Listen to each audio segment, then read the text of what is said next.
তদন্তটো হৈয়ে গ'ল ৰাইজে কৈছে যে তেখেতে সেকেন্ড ডিভিজন পাইছিল এটা এটা তদন্ত কেতিয়া হ'ব যেতিয়া কোনোবাই ক'ব সেকেন্ড ডিভিজন মই পোৱা নাই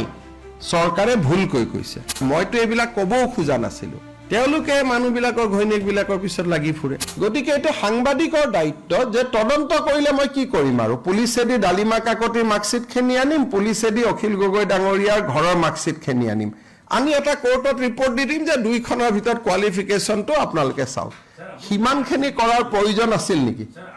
না না তদন্ত কিয় লাগে ইয়াতে এতিয়া ইমান ধুনীয়াকৈ কথাখিনিতো তদন্তটো কৰিয়ে দিলে দেখোন ৰাইজে তেওঁ তদন্ত মানে কি বিচাৰিছে তেওঁ এতিয়া মই মাটি আনি পুলিচ থানাত ভৰাও কি তদন্ত বিচাৰি আছে তদন্তটো হৈয়ে গ'ল ৰাইজে কৈছে যে তেখেতে সেকেন্ড ডিভিজন পাইছিল এটা এটা তদন্ত কেতিয়া হ'ব যেতিয়া কোনোবাই ক'ব সেকেন্ড ডিভিজন মই পোৱা নাই চৰকাৰে ভুল কৈছে তেতিয়া এইটোতো দি যায় সূৰ্য পূবৰ পৰা ওলাই ইয়াৰ ওপৰত তদন্ত হয় নেকি এটা অখিল গগৈ ডাঙৰীয়াই কি তৰ্ক বিতৰ্ক কৰি আছে মই নাজানো ঢেকিয়াজুলি কলেজৰ অধ্যাপিকা এগৰাকীয়ে অলৰেডি বাতৰি কাকতত টিভিত কৈ দিলে ফেচবুকত দি দিলে যে এওঁতকৈ মোৰ নম্বৰ বেছি আছিলে তাৰ পিছত তেওঁ ক'লে মোৰ পত্নী ৰিচাৰ্চ কি পিএইচডি ডিব্ৰুগড় ইউনিভাৰ্চিটি কলেজত এতিয়া আমাৰ কোনো পিএইচডিৰ ব্যৱস্থাই নাছিল গ'ল এতিয়া ইয়াৰ ওপৰত কি ইনকুৱাৰী লাগে মই বুজি পোৱা নাই চাকৰিটো ল'লে এটা ইনকুৱাৰী কি কৰিম ইনকুৱাৰী তাবুৰাম তাইত ডাঙৰীয়া আছিল সেই সময়ত এতিয়া মই মৃত মানুহজনক লৈ এটা কি ইনকুৱাৰী কৰিম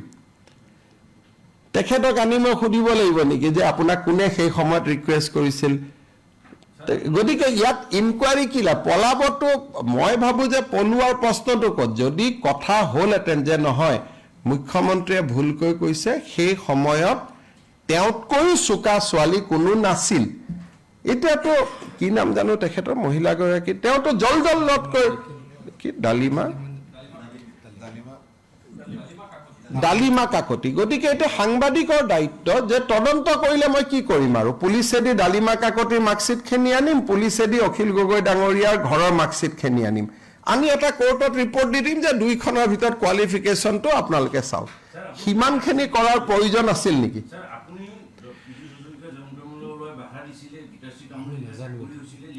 নাই তেওঁলোকে নাজানে সেইটো সময়ত চাকৰি পোৱাৰ পিছত মই বিবৰুৱা কলেজৰ গোটেই ঘটনাটো তদন্ত কৰি মই অসন্তুষ্ট হৈ সেই সময়তে বিবৰুৱা কলেজৰ মেনেজিং কমিটিখন মই পৰিৱৰ্তন কৰি দিছিলোঁ যিহেতু মোৰ ওপৰত কমপ্লেইন আহিছিল যে চোকা ছোৱালী এজনী থাকোঁতে এখেতে চাকৰিটো কিয় পালে তাৰ পিছতেই মই গভৰ্ণিং বডিয়ে মাৰ্কছ দিয়া বস্তুটো মই উইথড্ৰ কৰি দিছিলোঁ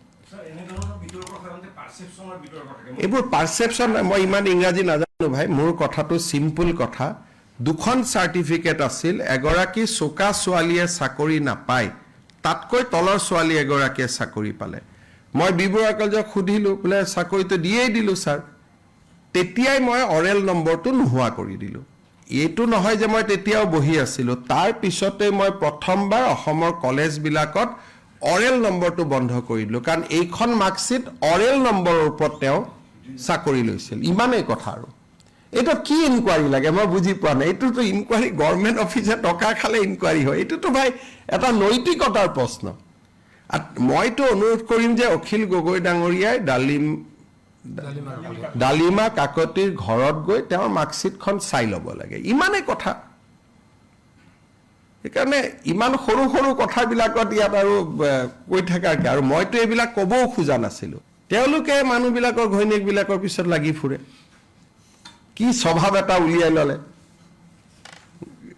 মানে ৰাজনীতি কৰিব লাগে ভাই যাৰ লগত যুঁজিব খুজিছ তাৰ লগত যুঁজ আমি ৰাজনীতি কেনেকৈ কৰোঁ আচ্ছা হিমন্ত বিশ্ব শৰ্মা বেয়া মানুহ অহাবাৰ তেওঁক জালুকবাৰীত হেৰুৱাই দিম মোৰ এতিয়া পৰিবাৰ বাচ্চা 2 বছৰীয়া বাচ্চাকো নেৰা এনেকুৱা পলিটিক্সটো অসমতে চলি আছিলে নহয় সেইকাৰণে এইবিলাক এটা গণ্ডগোল হৈ আছে কাৰ সম্পৰ্কীয় কোন কি কথা এইবিলাক ওলাই গৈ আছে আগতেতো নোলাইছিলে